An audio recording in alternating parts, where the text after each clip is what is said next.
Let's go home. Maybe I put this over there. Over here. I'm back. Belle, you're back already. And you're in my workshop again. And you're in my workshop again. Would you please stop picking the lock? If you would just give me a key, I wouldn't have to. Anyway, are you done with your little investigation then? Yes, there's one last thing I need to confirm. What? This is where the evidence led me. I don't understand why. Because she wants you to go outside more. Dun dun dun. Olive. What? You're the one behind everything, aren't you? What? What are you even talking about? Bubbles in the park, the rainbow sand on the beach, the cupcakes at the cafe. It was you, wasn't it? Why on earth would you think that? I was right there trying to help you fix all the problems, wasn't I? Yes, but... Do you have any proof? Let's see. The cafe was it's pretty much just like the most part. I talked with Jan again afterwards. Jan, why do you even bother? She never said anything nice. Actually, she was very helpful. Show me this. Pictures in black and white. But look like the person who broke in was wearing a long coat, like the one you're wearing right now. Like a lab coat. Even though Jan locked the door, the person had no trouble getting in. This lets me to believe that whoever did this must have experienced picking locks.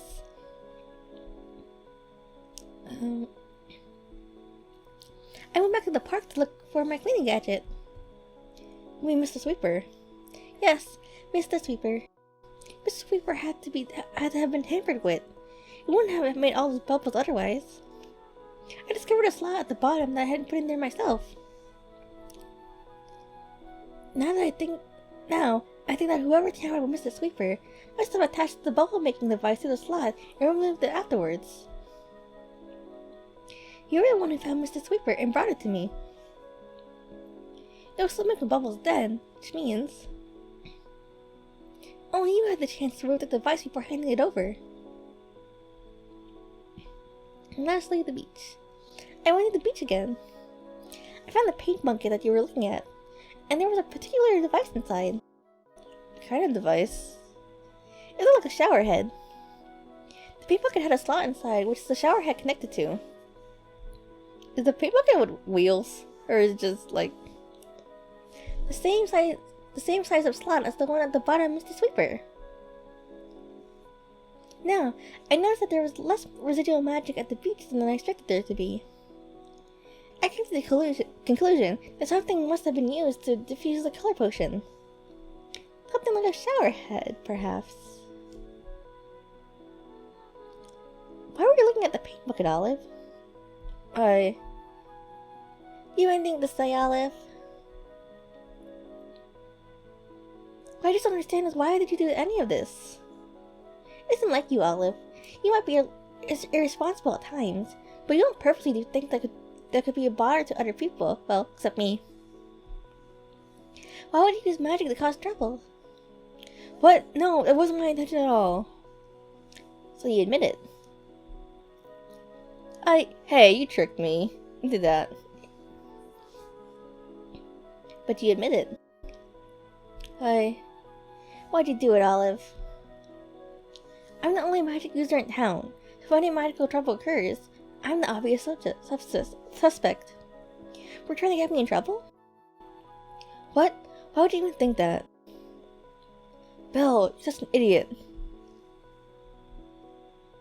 Why would you... for all the deducing you had, can't you figure out the obvious? Close your eyes for a minute. Why? Just close them. Okay. May I open my eyes now? Just wait till I say okay. Okay. This is the stupid reason. What? Cake? Oh, she wanted her to get out of the workshop, I guess? Happy birthday, Belle. Oh, I didn't expect that at all. I figured that the only way I was going to get you out of... The only way I was going to get you to... I figured that the only way I was able to... I figured that the only way I was going to be able to get you out of your workshop was that there was some kind of emergency. So I decided to orchestrate one. Or, well, 3. But why? Why? Because it's your birthday, silly. You're always working. You should at least take a break on your birthday to celebrate. I think you actually caused more work for me than usual. Not the point. You actually left your workshop for a bit, and got some fresh air for once. If I hadn't done anything, we wouldn't even remember your birthday. I can't just take the day off, though. There's always more things that can fix with magic. Well, just because you're a witch doesn't mean you have to prove anything, you know? Sometimes people here like you because you're you. You can take a day off on your birthday and just be, I don't know, a regular person. But I'm not a regular person. I'm magical. That's not what I meant. And being magical doesn't mean you can't celebrate your birthday. You don't always have to use your magic for good or whatever. Like, it's really nice that you're always helping out, but not like we'd kick you out if you didn't, you know? We like you. I like you. I like you. I knew you was gonna say. So please, can you at least let me celebrate your birthday with you and eat cake? Olive. I didn't even realize it was my birthday. I can't remember when I last took a day off. Olive caused a lot of trouble today, but I had fun. Thank you. I really appreciate it. Even if I might not approve of your methods. Belle, you did something so nice, and then you had to ruin it with an extra comment. Just take your cake and eat it. Don't show it at me. Munch munch. Just tell me what you think already. It's very homemade gray frost. I'll say homemade. That sounds like the nice. It's homemade. It's a very homemade taste. Homemade isn't a taste, as it is now. You be honest. What do you think? It's very frosted. It has frosting. It's very cake-like. I think most birthday cakes are frosted. But how does the frosting taste? And the cake too. How is it? You think we say it. It's very gray. Gray. I don't think I ever eaten such a great cake before. It's not my fault it came out this way. I don't even know why it's gray either. How do you get it to be gray? Like, I baked a few cakes at by time. I don't think it ever became gray. And most of it like burnt or like little like the edges. But gray? But food is about the taste, not the appearance. How is it? Belle, just tell me. The cake is flavorless. Huh? It doesn't have any flavor. That makes no sense. Like, if you think it's bad, just say that. I mean exactly what I said. It doesn't taste like anything. I ate it, but it's just... Give me a slice. Munch, munch. Munch, munch, munch. What is this? It doesn't have any flavor. How'd you get that? That's what I said. But I followed the recipe exactly. Or maybe almost exactly. Olive, what did you put in the cake? Anyway, it should have gone perfectly. I put hours into this. My cake. It doesn't taste bad. Yeah, but it doesn't taste good either. I just wanted to make you a nice birthday cake for your birthday. I couldn't even do that right. I just caused a lot of trouble today for nothing. I'll look sad now.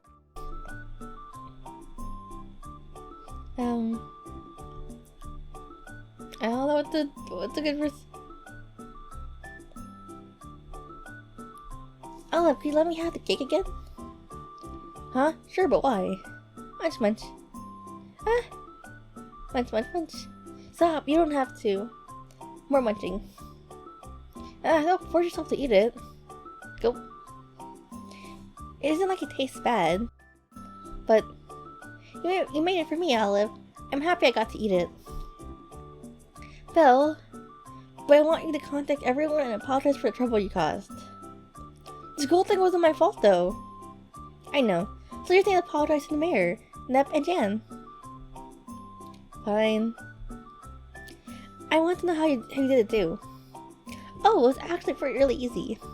I just picked the lock at the cafe and let myself in. No magic at all. People really should use better security. For the park and the beach, I just made slight modifications to devices found in your workshop. You stole something from my workshop? And I used a diffused magic potion that I borrowed from you. Diffuser? So that's why the magic didn't last that long. Also, I don't remember lending you any potions. Potion that you gave me then. That's not the point. I figure out how to diffuse potions without making them less potent. Just ordering a time with their efficiency. You're always brewing potions for ages, just so you can make them sure. You're always brewing potions for ages, just so you can make sure that both the potency and duration is perfect. For my modifications, you won't have to do as much work. Maybe you can take a few more days off too. So that was why you did what you did at the park and the beach. Yeah, I wanted to see if they worked, and then I thought I'd tell you later. How about the switching the sugar and salt at Dan's Cafe? What was your reason for doing that? Oh, I doesn't like her. Well, Jan is... she's so mean to you all the time. Thought you had the chance to help her. She might be a bit nicer to you. Well, she did. Oh, Olive. But really, I just wanted to help you. So please don't be mad at me for too long. Maybe her actions were a bit dubious, but her heart was in the right place. Don't forget. What would have happened to you, but don't forgive. It's okay, Olive. I'm not mad. Really? You just wanted to help me. You just wanted to help me, right? And you did this all for my sake, all for my birthday. I can't be mad at you for that. Bill, you promise me you won't cause so much trouble again. I promise. But only if you promise to spend the rest of the day without doing any more work. I promise. Hooray! Come on, I got food ready in the other room. Food? Don't worry, I bought it on the way here. I didn't cook. I got your favorite. Come on. And so, another day passed by without too much fuss in the little non-magical town. There have been magical mishaps and non-magical mishaps, but all was well, and the townspeople would soon head to bed to enjoy a good night's sleep. The mayor was still in her office after an interesting day at work. The strange occurrences have all been accounted for, but the to-do list on her desk was never ending. I wonder if Bells realized it was all Olive's doing it. The mayor looked out the window and smiled down at the town. Now time to get back to work. At the beach house, Nep was busy preparing his latest recipe. Layers of ice cream and cake topped with chocolate? No, pieces of melon. He had the finishing touch, rainbow sprinkles, and there it was. His masterpiece. I can't wait to show this to everyone. Hida was the last one at the cafe, cleaning it up so she could close shop. She was about to head home when she noticed that there was leftover cake on the counter. The part-timer must have forgotten to take it home. What am I supposed to do with this cake? Jan sighed, but then she remembered. I guess it wouldn't hurt to let the witch have it. Back at home, the student was in his room, lying on his bed. He had managed to pull off his presentation somehow. He didn't even stumble once. Wow. But then his bio teacher just announced their project due in 2 weeks. Damn it, wow. I can worry about that tomorrow, though. It's like, I don't care, I want to sleep. The student fell asleep dreaming of the ocean. And Belle, well, she spent the rest of her birthday at home, with a dinner and a movie. It had been an eventful day, but everything had been solved. The park was bubble-free, the beach was normal, a normal color, the cafe had delicious cupcakes, and the school was open. It might have been the quietest of days, but it had been a happy one. As the movie credits rolled, Belle told all about the event on her head. sandcastle picture with Nap, cupcakes at chibi-diane, and a Sycamore presentation by the student. Olive looked at Belle and smiled with her while shaking her head. You can't just help yourself, can you? Oh, look at those two over there. Olive leaned in, resting her head on Belle's shoulder. That's what I like about you. The end. Oh, these two together. And then all the credits here. Thank you for playing. It's so cute. It's like all the people. It's a really cute game. Gosh, I'm glad I picked out all the right choices, like who to accuse, not to accuse, and to give stuff. I wonder what happens if you don't help the people. They're just living their lives or whatever, just doing, I don't know what I'm saying. It's a really cute game. I'm so happy how it ended. So thanks for watching, and see you next video.